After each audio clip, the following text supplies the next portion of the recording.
welcome everybody. This is the divisional round of the playoffs, and we have pick'em, only 4 games to pick from this time around.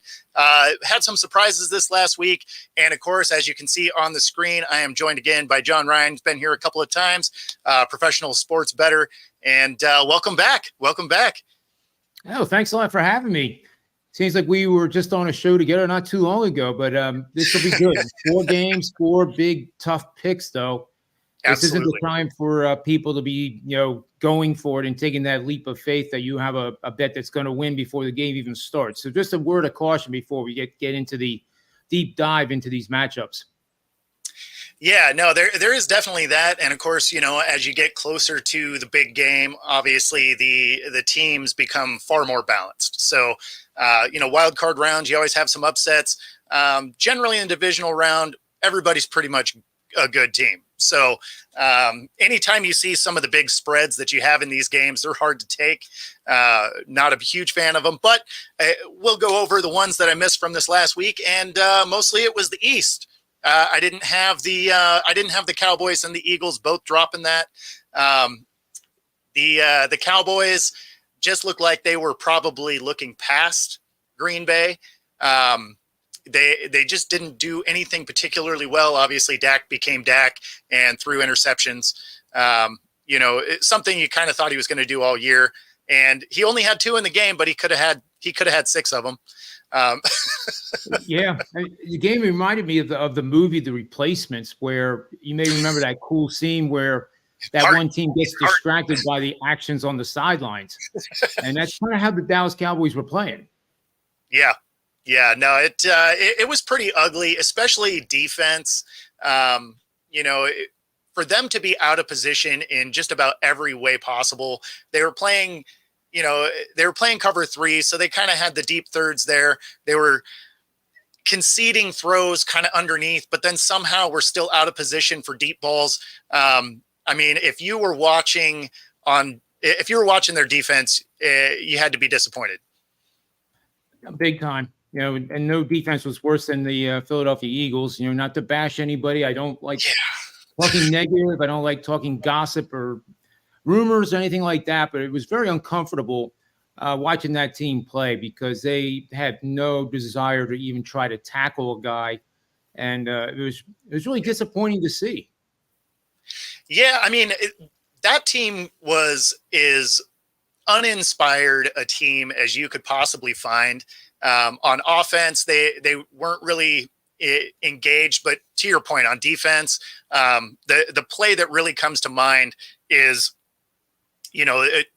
Tampa throws that ball to the right, and they had him bracketed to the out of bounds marker. So even if you didn't make the tackle, you could have got him out of bounds, and somehow all 3 of them miss. He cuts inside, he takes it to the house. Just a crazy. Just some of the worst fundamental football. I think that's probably actually the worst part about both of these teams, really, is fundamentals are taught to you in peewee football, right? Like you're a kid. The jersey weighs more than you do, let alone the pads and everything. Like tiny kids, you're learning fundamentals at this point. And then you get into this weekend wild card round and you see some of the worst fundamental football you could possibly imagine. And if you talk to coaches or ex-coaches, players, ex-players, whatever, if you were watching that, hands down the most frustrating thing. Even as a fan, you may not even necessarily know what they were doing wrong, but you could tell it was wrong, right? It'd be like, I always laugh when people are saying, hey, you don't know because you didn't play or something dumb like that. And it's like, okay, well, I've never flown a helicopter, but if I see one smashed into a tree, I'm pretty sure something didn't go right. Yeah. And you did play the game. So you would know. And, that's the biggest takeaway I had. I was, talking to my family about it during that game. And, it just was like, I can't imagine me as an athlete a long time ago. I was an All-American, not in football, but still, I just cannot imagine going out there and not giving 100% effort while you're out there. It almost seems to be a problem where, and I could be dead wrong on this, and this is just my take, that The problem lies in the fact that the leaders, the coaches of the team are making a tenth of what the players are. And the players are able to, wrongfully, in my opinion, thumb their nose at a scheme that they don't want to run or execute and get away with it. And that's really a shame. It's a pity. It shows, I guess, it sounds like I'm a parent or a grandparent saying it, but maturity level in the press conferences too. Yeah. All these canned things that, oh, we just had a bad game, we didn't execute. I need to be accountable for that. It's all becoming BS to me anymore. I want to hear somebody like a Belichick would say, you know what, we absolutely stunk the joint up today. We're going to take this as a lesson, and we're going to try to do better next week. So we're on to Cleveland. Yeah. I'll never forget that press conference with him. But I'm growing tired of the canned, and sometimes it doesn't even seem like it's genuine, ownership of a loss. It just really irks me. No, I'm with you there. When they're like, oh yeah, we need to do better. That starts with me, and it's that response that almost doesn't look like they believe it anyway. But it's actually my least favorite thing in a press conference is when they say stuff like that, right? Yep. Because at the end of the day, it's like, okay, well, we know you weren't good. We also watched the game, so how are we going to get better? Right? Like, that's what I want to hear in a press conference. Be like, hey, you know what? We did this poorly, especially when you have a reporter that is on it enough to ask about some specific scenarios that happened during the game. Like, hey, you guys did this on a third down. It didn't work, whatever. I never like it when they're just like, oh yeah, we just didn't execute. It's like, well, yeah, I mean, we saw that too. So why didn't you? And how can you fix that? Like that is what you want out of those, is that coach or player to be like, yeah, we didn't do this well. I read this wrong. I think in the future, if I saw this alignment, I could change this, type of thing. And it's not unique to sports. I remember, in my automotive career, I was at a dealership, and the owner was like, oh, we need to be world class, right?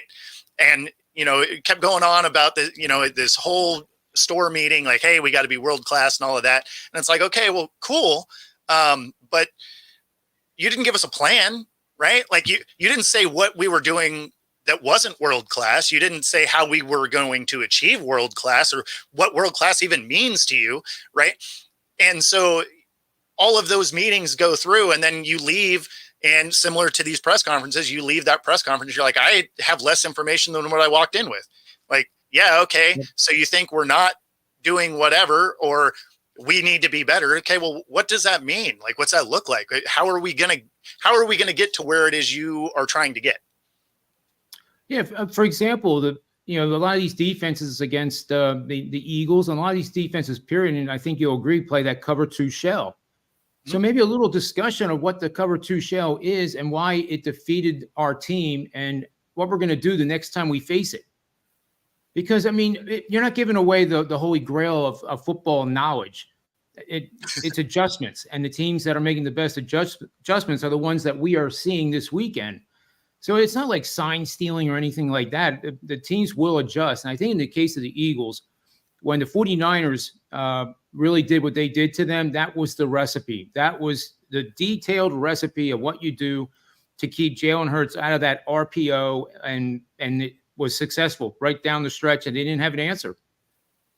Yeah, I mean, their defense started playing worse too, though. So, I mean, because going into that, in Philly's case, right? They were 10-1 going in, and they backed into wins. So it's not like they were necessarily, killing people. Like they were having scenarios at the end of games helping them get the win. Whatever that looks like, depending on the game. But after that, the defense really fell off, and then they make the switch from Desai to Patricia, and then it fell apart. And that started with Seattle, right? They run that single high safety in a scenario where they got burned by it multiple times during the game, and then Drew Lock, burns them deep, and they end up losing that game. And that started the Matt Patricia experience, and what I think. With him at the helm, they went 1-4, I think it was. Yeah. So I 1-4, and then the one was lucky. Yeah, exactly. Right. It was gifted to him. Yep. Because I really think that with the amount of information that came about from Dan Campbell and, how they talked about this play before the game and the reporting and all of that. That should have been a Lions win. Ultimately doesn't matter. But yeah.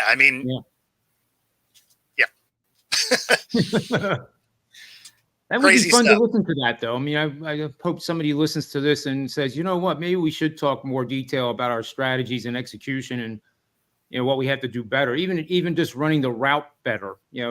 As you know, wide receivers can't round the breaks. It has to be square and quick.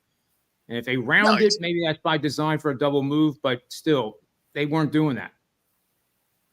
No, I wouldn't say any aspect of the game was like if you were to have a tomorrow in both of those games. Honestly, if you had those would be games where you watch the tape once and then you light it on fire because there's nothing positive to gain from it. Right? You're gleaning no information. You did everything bad. Yep. Right? So you look through it and you're like, okay. Let's burn that and move on. And obviously this is the playoffs, so there's no tomorrow for either team, but yeah, it's crazy. Sure is. So how did your picks end up going last week? Well, I had a 10 units, my max bet. I was on Green Bay. Those 10 unit bets, humbly stated, have done very well over the last 4+ years, and they have hit 68% across all sports. Well documented. I always remind my clients, and I'll remind people listening right now, there is no such thing as a lock. There is no such thing as this game is going to cash. Send your money and pay us $100 for the pick because it's going to win. Run away from that. Go buy yourself a whole case of beer and enjoy yourself that way, because it's just a remedy to be frustrated, because then you're going to feel dumb that you trusted somebody that wasn't trustworthy. So, the point of the whole thing is I tell my clients that, look, here's a 10 unit bet with your head not over it, like I always say. And I also remind them that, promotion is, I have a 10 unit bet. It loses 32% of the time. And drill that home, because I never, since I've been doing this, wanted to give advice to someone who thinks, oh boy, he's really confident and this is going to win for me, and then goes out and bets 10 grand on the game, which is their entire savings, doesn't tell the wife or the girlfriend, and lo and behold, it loses. Then your life is completely altered by just bad judgment. It's just not ever worth it to go for it. Even if you win, that could be a recipe too for, gambling addiction then, because then you're going to think, oh, this is easy. Anybody can do it. Even a caveman can do it. That kind of attitude. And then it really spirals out of control. So I try to help people not even get close to the edge of that kind of situation. Yeah, no, it's a slippery slope for sure, especially if you have, addictive tendencies at all. Whether you win or lose that first one, if you win, you're like, oh yeah, I got this. And of course, if you lose, you're like, oh, maybe I can double down and get it back. Doubling down on a loser is never great. No, and it should never be done. I know it's tough. Human nature is that you just lost 5 in a row, I'm due to win. Well, there is no such thing. It's better to just cut it off if you're on a losing streak, regroup, and, call it and look for another day, look for another opportunities. It's like managing stuff when I used to trade in S&P futures, crude oil futures, when I had the career in New York. And, there's days where no matter what you do, it's just one of those days that's not really working out well. And there's nothing wrong with just saying, okay, I'm not feeling this market right. I'm not feeling this sports betting market right. I'm not going to make any more bets. I'm not going to try to double down here and make it all back and call it a day and take a rest. It's much better to not force a bet, not force a trade, than do it, clearly. No, there's definitely times you just got to throw the cards to the middle of the table, say, color me up, and, head out the door. Take the loss and, go get some dinner. Call it a day. You're right. Or worse yet, you don't even have enough chips to go to the guy and say, color me up. Yeah, that's true. Because you were, doubling down so many times that you ended up, with just your clothes on your back. I mean, that's, it's just sad, and Yeah. it's supposed to be fun and entertaining. And if you ever make a bet where you make the bet and all of a sudden your first thought is, oh boy, I hope this wins. And you start getting that weird sensation in your stomach or anxiety levels go up through the roof. You just bet too much money. It might be $1,000. It might be 100. It might be 25. It's all relative to our life and our lifestyle and our careers. But if you ever get that feeling, that's a sign that, maybe you should cut that bet in half and put it on the other Put it on team the so you don't have so backside. much Exactly. exposure. Right? That's what I was thinking, to put it on the backside. Yeah. Yep. No, I mean, like I'm not a big gambler. Obviously, I play pick'em here, but I'm here in Washington State, and it's still not even legal to gamble here. So that's one of the things we run into here is if you want to play any of the sports books here in the Seattle area, you actually have to go to a casino, because it's on tribal land, and do it that way. So, which is funny because this segment, right, for me is brought to you by BetUS, right? Sportsbook. It's been a sports book for 30 years. And, they sponsor my segment, and I can't actually participate. Weirdly, if you're in our state though, for any of our Washingtonians watching this, is if you wanted to sports bet and you're using one of the sports books, there is a weird loophole that you can bet using cryptocurrency. Which, are you kidding? No. So you can make bets off of bets, really, right?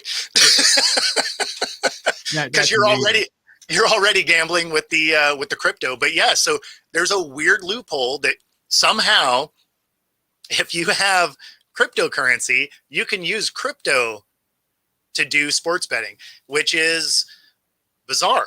Like it seems weird that would be okay.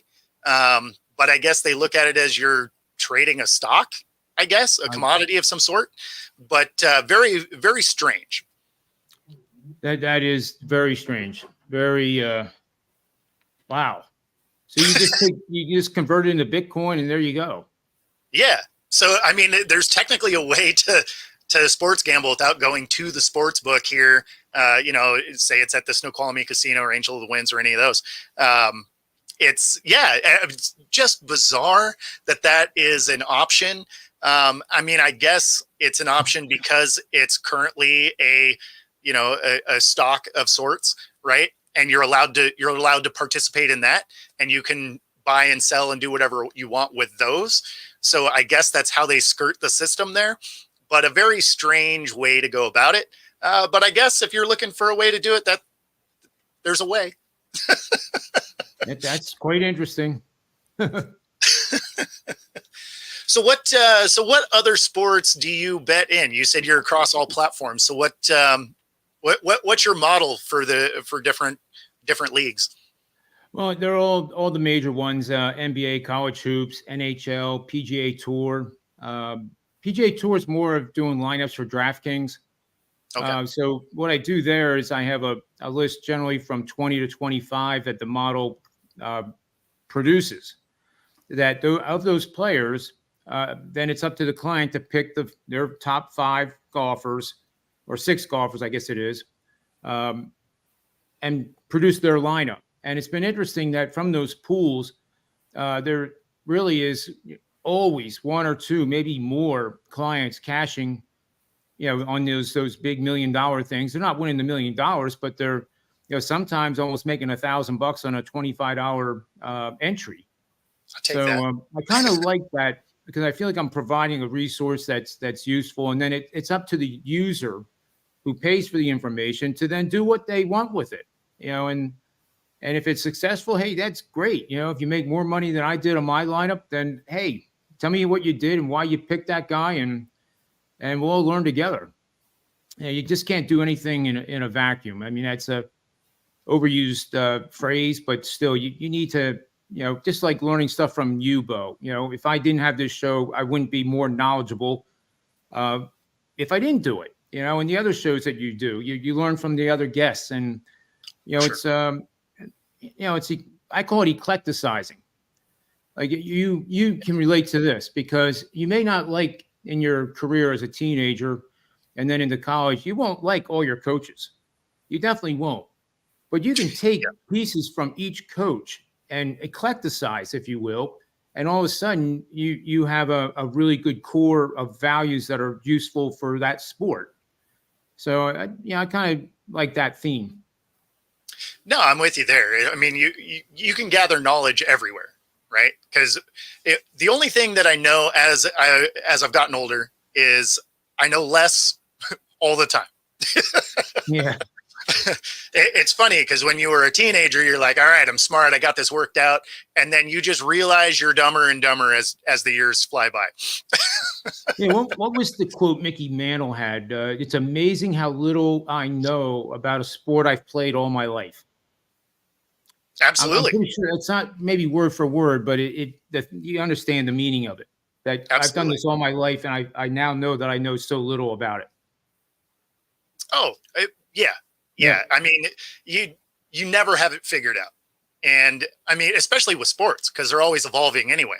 So even if you did have a pretty good, decent knowledge of it, next year's a new year. So it's very unique for sure. Now, That's what I love about golf. To be honest with you, golf. I don't know if you play, but it's easy to poorly. say, one shot at a time, one hole at a time, and Yep. sometimes when you're having a bad day, you say it in your head and you feel like punching yourself because that's the last thing you want to hear. But just when you think you have it just about figured out, the golfing gods have a way of humbling you. And they remind you that you are capable of hitting duck hooks out of bounds and missing 3-foot putts and, all kinds of nonsense that happens in golf. But that's why I like it, because it's a game of adversity. It's almost like batting at the Major League Yep. Baseball level. Those guys fail 70% of the time, and they're the best in the world. Exactly. Yeah. That's No, what I I like mean, about both of them. Yep.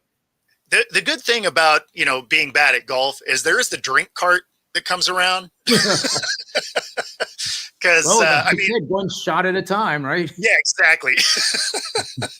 No, for me, it's, I'm a terrible golfer. I don't play very often, but, so that is part of it. But it's funny because my swing is, I swing it like I'm playing baseball. So I have a tendency to open the club, right? And because in baseball, I'm trying to dent cars in the parking lot. And Yep. so I'm swinging hard, which is not necessarily a great way to golf, right? You need a nice smooth swing. And I even understand the mechanics behind it. I just can't make myself do it. So the last time I went to the driving range, just a couple months ago, I actually just rotated the club in my hand. And then I finally started hitting some decent drives because it's like, okay, well, I'm opening the face, but now I'm opening it to being square. So, but when I'm just standing there with it, it doesn't look good, right? Like if you had any golf pros, they'd be looking at the way I'm holding the club and they're like, oh man, this is going to go badly. And, so at least I understand that I'm terrible and can kind of, manipulate the club to make it less. But Well, Bobby Jones once said that in any given round, if he probably hit one shot exactly how he wanted it. I can see that. Yeah. No, that makes sense. And it is kind of true. I think the amateurs like you and I, we probably, hit, 5 or 6 or 7 that we talk about having beers afterwards when we're, bragging about our round or, and how great a shot that was. And well, it's there's because you're more of comparing it those to because of our imperfections. well, yeah, you're comparing them to like other terrible shots. So you're like, that one was money. Yes, I like that's it. right. Whereas the pro is hitting all of these shots that all of us would kill to hit. And then they get that one that is just perfect. And they're like, oh, that's the one. You're like, you realize like I would have taken any of the ones you hit. Yep. Like your bunker shot was probably still better than my normal drive. I 3-putted 10 of the 18 holes, but that 60-footer I sank, that was something, huh? Right. Which also means there was zero skill involved. Exactly. Absolutely. Absolutely. All right. Well, I know you got to get out of here a little bit early, so let's get into these picks. So we're going to start it off with KC at the Bills. Weather's probably not really going to play too much of a role here. It's going to be cold, but they're both used to that. Over under is Buffalo has, or over under is 45.5, and Buffalo is favored by 2.5. That actually kind of feels like about the right line, but it's going to be 45.5 is, man, that's probably pretty close. I think I'm going to take the under here, though, just because, for whatever reason, playoff football, there's less points scored a lot of times. Yeah, and that's true. And we don't know what the weather conditions are actually going to do between now and late Sunday. I heard unbelievable reports that they have a potential to get like 30 more inches of snow. Even upwards of 40 inches. If that happens over the next 24, 48 hours, it's going to be pretty hard to, you can take a shovel and clear out your own seat to sit down. This last game, people were sitting in snow. Exactly. It was crazy, but it's football and you'll do anything to get to the game if you have tickets for a playoff game, especially in Buffalo. Absolutely. That's truly an experience. But I think when I first saw this line, I thought, wow, it's 46. And the weather is coming, and yet it's still stayed at 46. It didn't start plummeting. And that started making me think like the market's telling me to bet the over. But as the week has worn on, you're right. The basic theme here is in playoff games of two evenly matched teams. You're basically saying that Buffalo and Kansas City are equals. The only difference is a 2.5-point home field advantage. So with that said, they're going to play the game not to make mistakes in that first half. It may start out pretty slow, like they're playing in mud. The second half could be a little bit more explosive on the scoreboard, but I think they're going to start out very methodically and not give the other team any short field opportunities by making mistakes with turnovers or stupid penalties or what have you. Yeah. So I do like. I think the first half under might be a good lean too. But for this purpose of this show of pick'em, I think the under is the right bet. Yeah, well, and of course we're not really going to know on the snow front until Sunday. But because they got lucky this last time and it wasn't snowing during the game. But if it's snowing during the game, it's definitely the under because it becomes real hard to throw the ball. So it's going to be a run heavy game probably anyway. Even this last one was. Josh Allen scampers for a 52-yard touchdown. Is one of the differences in the game for them. But I think it's going to be probably one of the more fun games. It's a classic for sure. Allen versus Mahomes. Should be fun. Should be a fun one. So there's no doubt about that. This one, the next one here should be interesting. Because you got the Texans going into Baltimore. The Ravens are a 9-point favorite, which seems kind of crazy. And then an over-under of 43.5. So this one, I do like the over. I got the Ravens to win, but I don't have them to cover. I really like the brand of football the Texans are playing. And the Ravens, they were the number 1 seed. They got some time off. So they may have some rust to kick off. Football is a momentum game. And, Texans are coming in hot. They sure are. They're them and the Packers right now are the two hottest teams. And the Texans, it's interesting. In the Super Bowl last 20 years, no Super Bowl champion has had a 3-game losing streak or more during the regular season. The Texans have had just 1 2-game losing streak. And Green Bay, though, had a 4-game losing streak. The 49ers had a 3-game losing streak. So I don't know if that's worth anything in being able to predict who the Super Bowl winner will be. But I found it kind of interesting that the Texans fell into that positive category. Unfortunately, they have to play Baltimore, who did not have a 2-game losing streak. If they lost a game, they won the next game in the regular season, which is pretty amazing. Yeah. Given the parity of the NFL. But still, I think we're talking about the Texans game, right? Yeah, Texans-Ravens. Yep. Yeah. Yep. Yep. Texans, Ravens. So with this game, getting the points at 9.5 is seems to be pretty tasty, but it's very difficult to go against Baltimore here. They are the best team, I think, in the NFL. Lamar Jackson is playing just at an incredible level.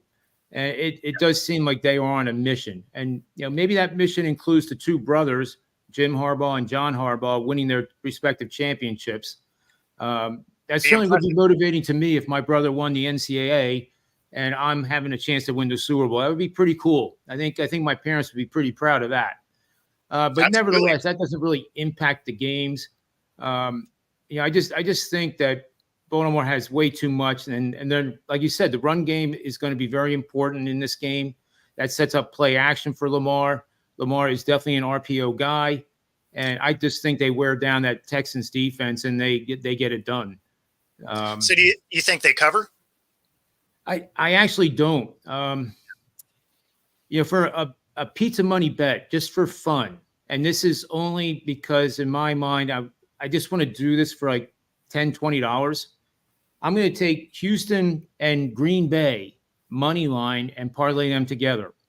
If the sun doesn't come up in the east and doesn't set in the west come Sunday night, we'll know why, because Houston would have won and Green Bay would have won. But in doing it, you're risking $10 or $20, and by using the money line, which granted that this may not happen, sure, but if it does, you're going to get close to 13-1, which buys an awful lot of pizzas on a $20 bet. No doubt. So this is just pure intuition. I have some analytics that would back it up, but the probability of this hitting is very remote. So I want to be very clear on that. So if you want to have fun with $10 or $20 or even $5, give it a shot and see what happens. At least you'll be involved in case these upsets of monumental proportion happen. Yeah, and I mean, I think Baltimore wins. Yeah, no, I mean that is definitely a low probability one, but I mean at the same time, it was a low probability that we're talking about them in this round already. Yep. So absolutely. I mean, they were both going up against teams that on paper should have beat them. So who knows? Sometimes Cinderella makes it to the ball. She sure does, with both slippers too.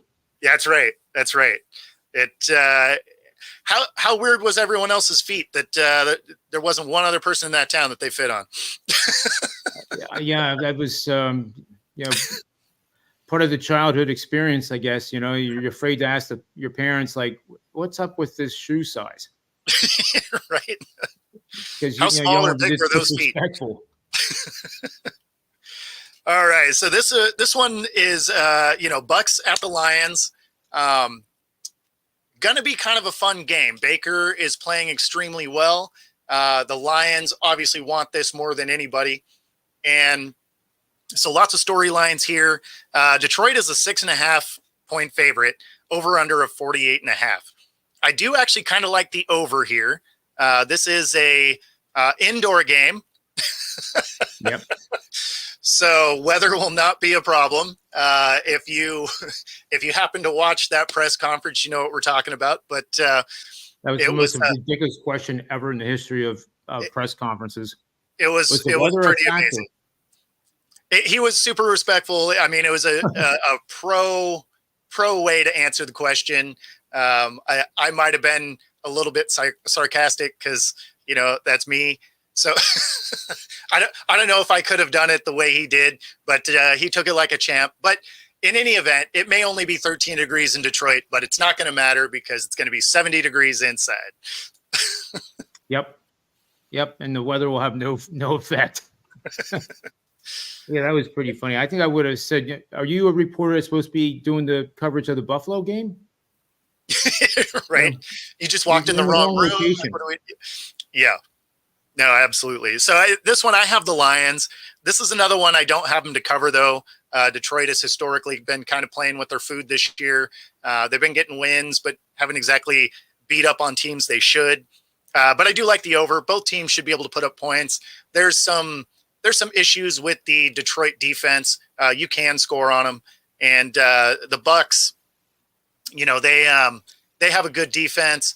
Their offense will probably put them in bad situations from time to time. So I think both teams should be able to put up some points here.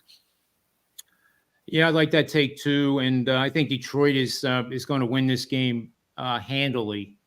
And Okay. the reason I think that is, I like Baker. He's a gamer. He's a winner. He's not the best athlete by any stretch of the imagination on the field, but that moxie and determination that he showed, even though the Eagles didn't show up, it Yeah. still was quite evident that he was there to win, and he was extraordinarily focused. He executed great, and you got to tip your hat to him whether you like him or not. He's a gamer, and I'd want him on my team. I'll tell you that, no question about it. But them coming off of an upset win by 14 or more points is a critical factor here in the playoffs, as those teams generally don't do too well 2 weeks in a row. Not to say they can't, but this betting system here is 68%, going all the way back to 1980. You're going to bet on favorites. In other words, pick them and a favorite. So 0 to minus whatever. That are facing a team that is off an upset win of 14 or more points and has a win percentage between 45 and 55%, meaning that they are a modest winning or losing record team. They don't put on big win streaks. They don't put on big losing streaks. They're just kind of ebbing and flowing, win 2, lose 1, win 1, lose 2. And that's what Tampa Bay is. So I think with that betting system there, that really kind of sums it up why I think Detroit's going to win this. And I wouldn't be surprised if it wasn't by double digits. The only wrinkle to that is this was a huge emotional win for the Lions. Very good point. So a lot of times it's tough to come back the next week off of one of those. So both of them kind of have a low probability repeat win, which is why I think this game could be close. Because to your point, they blew out the Eagles. It's tough off of a blowout to come back and, again, keep that same energy off of an emotional win. It's tough to keep that same energy. So they're both coming into this game in a similar fashion. Obviously, Detroit's at home, so that helps. They're going to have that hometown crowd that is, let's be honest, is going to be crazy. So, I definitely have the Lions. I just don't know that it's going to be the over, or not the over, but I don't know that they cover, only because they're both coming in situations where, emotions were high in the win that they just completed. Agreed. And then, of course, we got the last game here. We got Green Bay coming to San Francisco. San Fran is a 9.5-point favorite, over under of 50.5. And not only is San Fran rested, they're healthy. And the only team that's beat them healthy was the Ravens. Everyone else, they were either sitting everybody, or is that 3-game slide where they had, players that were out. So this one is probably the only one that I'm taking. I'm going to take the over. I'm going to take the points, and I got San Fran at home. Yeah, and you already know, because we spoke earlier. I do like Green Bay quite a bit in this matchup. Mm-hmm. And I think the 9.5 is too much. Teams in the playoff rounds here, let's bring up these notes that I have real quick. They're 26-10 straight up, home teams in the divisional round. But the dog, as you hear in the background, does really, really well. Give me 1 second here. I apologize. Yeah, no worries. Yeah, this is so the point spread here I've gone back and forth on, because I've liked what I've seen out of Green Bay, and at the same time, I don't know if they can continue doing what they've been doing, and so that's why I ended up taking the over, but not the over, but taking the spread. So what I was explaining is why I took the spread here is I was kind of going back and forth, and originally I had them not to cover, but because of the way that they've charged into the playoffs, I think they just kind of run out of gas. Yeah, and I agree. And that was my dog, Manny. I guess he got excited because Green Bay is such a large underdog. I had to say it. I know it's corny, but I had to say it. But I think what happens here is you get these bye-rested teams, and history shows that the line gets inflated, and sometimes it gets inflated by as many as 3.5 points. And I think this is one of those situations where it is. inflated because the history shows that they win the game straight up. These teams coming off the bye, but they don't cover the spread. And that's where I'm thinking that Green Bay is strong enough right now and playing with house money, playing with no fear. They could be playing this game in Mars, for goodness sake, and it wouldn't bother them. It truly wouldn't. No, there's definitely no pressure. This game is going to be a lot of lead changes. So if you like the 49ers, and I like the live in-game betting quite a bit because it reminds me of the Wall Street trading days, that you want to buy low, sell high, but in order to do that, you have to put yourself in front of a trend. So meaning that if San Fran, let's say Green Bay scores first, 7-0. So now you're if you like San Fran and you bet them pre-flop, you're starting to think, oh no, this is not a good bet. Okay, that's okay to think that, but then you also can save some ammunition, like put 70% of your normal bet size pre-flop. Now you have an opportunity to take that 30% remaining amount, maybe take 15% and take San Fran live in-game. Because if you thought they were going to win by 10 or more before the game started, the fact that Green Bay scores first should not alter that outcome. Sometimes the other team scores first. That doesn't mean that it's immediately a bad bet. And I think if any of these games there's going to be scoring volatility and lead changes, it would have to be this one. And that's just, it's a pure guess just based on the matchups and a few other things. But with these lead changes becomes opportunities. And with those opportunities, you can just take, again, 15% of a normal bet size is probably pretty close to pizza money for most everybody. And just do that. And that's what makes it fun then to watch the game, because you're looking for these opportunities. You have the risk in the game, but it's not going to cause you to not make your mortgage payment next month. And you just enjoy it, and that's the whole point of this whole sports betting thing, in my opinion. It's not to get rich. It's not to show that you're smarter than anybody else, because the betting gods, we talked about the golfing gods making you feel humble.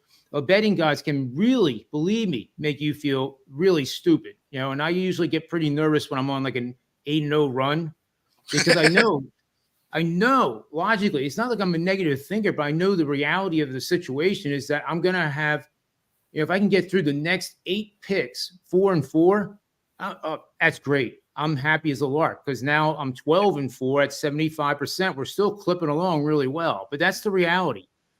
And sometimes when we think we really have it, we don't.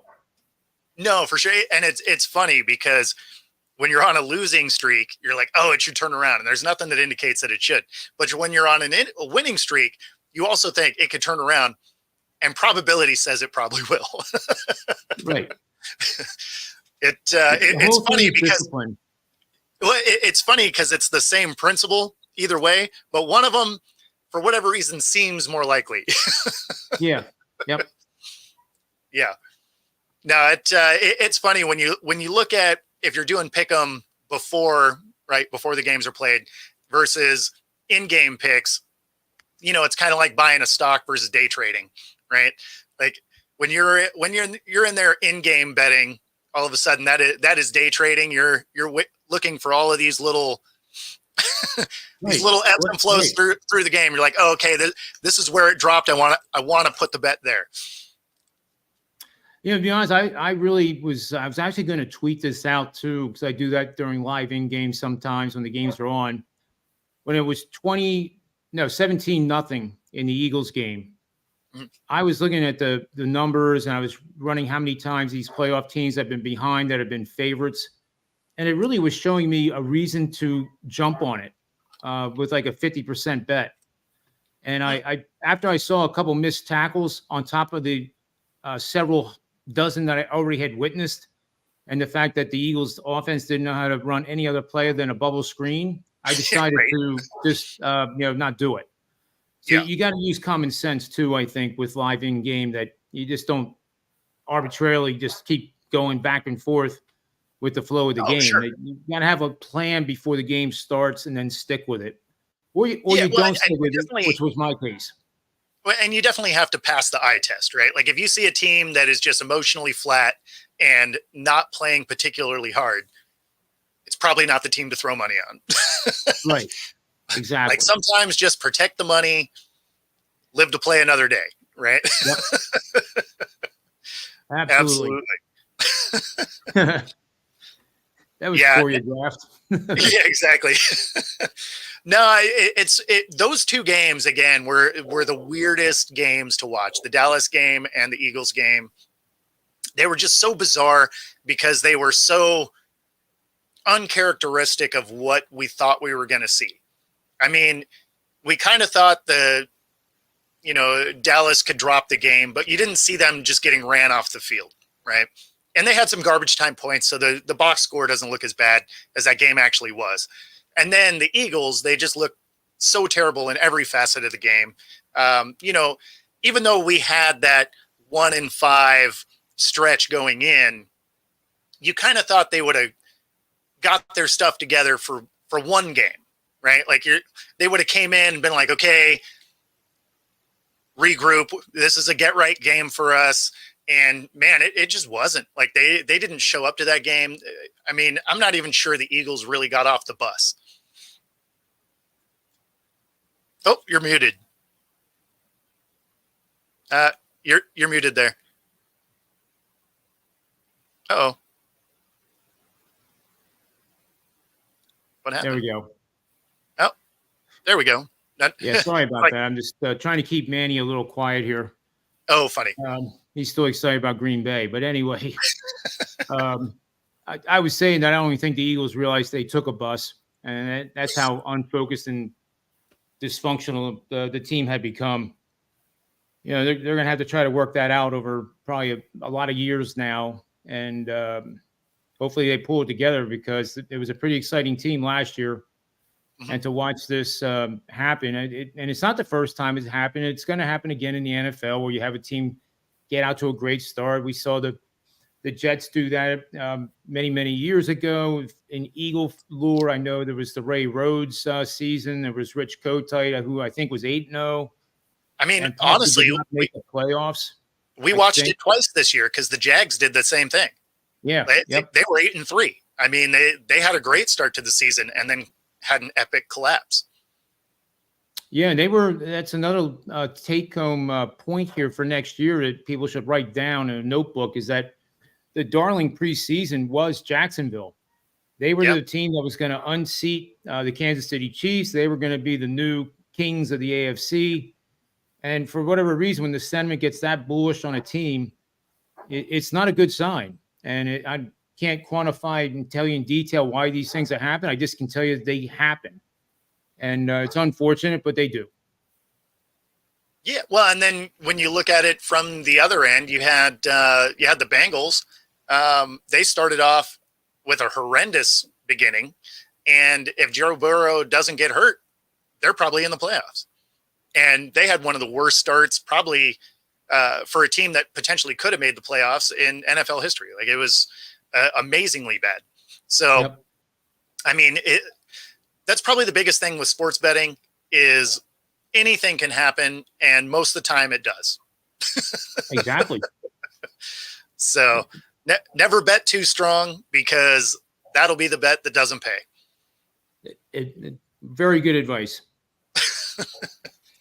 So I guess what's that? No, I was just going to say it's better to keep your betting amount exactly the same. Like if you just went 10-0, don't take your normal $50 bet and suddenly start betting 200 because you're going to lose that gain real quick. Absolutely. The odds are stacked against you. Nobody goes like it's very rare you ever hear anybody going like 15-0 in the circuit contest, for example. It does happen. But nobody has ever gone 20-0 for 4 weeks. Nobody's gone 25-0 for 5 weeks.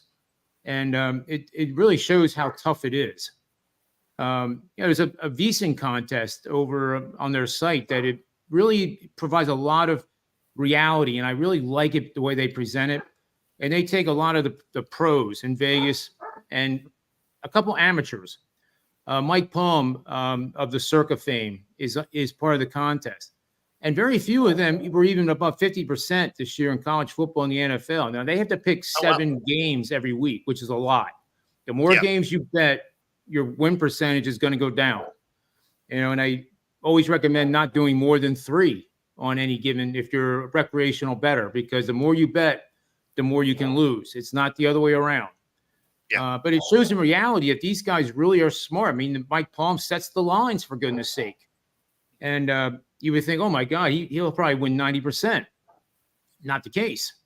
Yeah. Yeah. I mean, it's funny because, for the purpose of this show, we pick every game, right? And, it's, you definitely lose, you lose a lot. Like it's just part of it, right? Because again, sports, anything can and will happen. And so I'll end up finishing this year realistically probably just under 65% for picking all the games, which is that's really good. Yeah, it's solid. It's solid. That's really good. That's elite. So fortunately that'll have me win this Pick'em championship 2 years in a row. So there you go. Small victories, right? But that being said, I've never picked a perfect week, right? It's I think my best Pick'em week was a 14-2, right? And my worst Pick'em week, I got absolutely crushed, and that one happened this year. I went 3 and I think it was 3-12 or 3-11. Like I got absolutely smoked that week. So I mean, it can happen even if you have a good track record. My weeks leading up to it were solid, and then that one, just every pick I had didn't come through. There were tons of upsets that week, and I was just watching all the games like, wow, if there was a week that was going to lose me this championship, this is that week. It reminds me of the Eliminator too. Those contests are really a lot of fun. This year I got, as far as I've ever gotten, I got down to the final 82. And Okay. I really had it mapped out. I had the Eagles would have been my pick against the Giants the first game, the only one they won. But my thought process was not that that's the only game they're going to win. I thought that since I was the only one that still had the Eagles of the 82 remaining, that was going to be a huge turning point. Oh, I never got there. Some double-digit favorite lost the 2 weeks before that game took place and took me out of it. So, it does take the air out of your sails for, half a day when those things happen, because now there's nothing to, you're eliminated. You don't know what to do. Like, it's a pretty weird feeling. I was in a survivor pool, and I think there was like 30 of us in it, and I was saving all of my top teams for like later, right? So I'm watching matchups, and that's how I do pick them too, right? Is matchups, and I picked. I took the Texans, and because I didn't want to end up with, the Giants and the Texans and these teams all late in the round, right? Because there's enough people there that you knew this thing was going to just about go the distance anyway, right? People are going to get lucky enough, like someone's going to make it the distance. So you got to try and play that long game, which means you're going to have to pick bad teams. And so I took the Texans in a game they really should have won. And man, they choked it right at the end. And after that, all of the strategy that I had now looks dumb because I didn't use the good teams that I could have used. But then had I used them, I still would have ended up with scenarios later down the line where I got a bad team I got to try and use. And so any of you watching, if you're not familiar with Survivor, basically you pick a team each week and you can't re-pick that same team. So once you pick the team, it's off the list. And so, if you pick all the teams that are going to be really good right away, now you're really hoping for upsets down the stretch. And if you're playing for fun, it doesn't matter. If you're playing for money, obviously you're worried a little more about it, but it's a fun one. If you haven't played it, definitely play it. It's fun. Although your season can be really short. I made it about halfway. Just again, look at the circuit results. It's hard. Like 2 years ago, more than 50% of the field was blown out in the first week. Almost 67% after 2 weeks. Yep. And it's so that was one thing that was interesting about the Survivor pool that I was in this time around is they gave everyone a buy back in option after week 1. So anybody that lost week 1 had the opportunity to buy back in. And it was funny to see some of them buy back in and then forget to lock their pick in the next week. So they just donated more money. That happens. It does. It does. It's unexplainable. Every year there's dozens of them in the circuit because it's so huge. Yep. And you just wonder, did they get that? What happened? Were they that hammered that they forgot? I mean, well, especially because you have all week. Medical issue, and you're rushed to the hospital and sure, and you can't get the pick in. I mean, there's situations like that too, I guess, but it is amazing. It's head scratching. I feel like that's an outlier. Yeah. But at $1,000 an entry, you would think that you would get the entry in. Yeah, I mean, that's actually one thing that's been funny with this pickle pool is, the amount of people that have missed weeks here and there, right? And I mean, obviously I have this show, so I wouldn't forget my pick because, well, I got to have them before I get on this show. But at the same time, that's not when I lock my picks in. I lock my picks in as soon as they're open on Tuesday, right? Because then if there's anything I need to change, I can go back and change it. But if somehow it slips my mind or whatever, I at least have my base set in. So I at least have some picks, right? Because if you don't lock them in, then you go, 0-16 on the week. Yep. That's tough to come back from. There's no line, so you don't have to worry about the line moving or anything like that. It's exactly. Pick the winner. Yep. Absolutely. Well, right on. We are right there. We got to get off of here for the next thing here on Roku. Let everybody know how they can find you. You can follow me on the X at John Ryan Sports and the number 1. I also have a website, thepredictiveplaybook.com.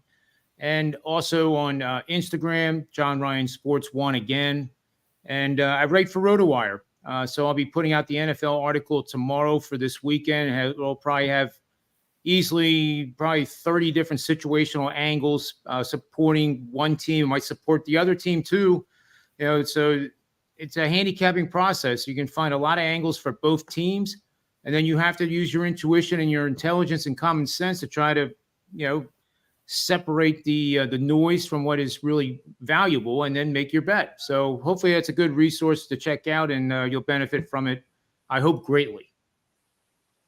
Absolutely. Be sure to check him out. And then, of course, for me, you can see me tomorrow morning on Coast to Coast every day on Roku TV. Other than that, we'll let you get back to your day. Take it easy, everyone.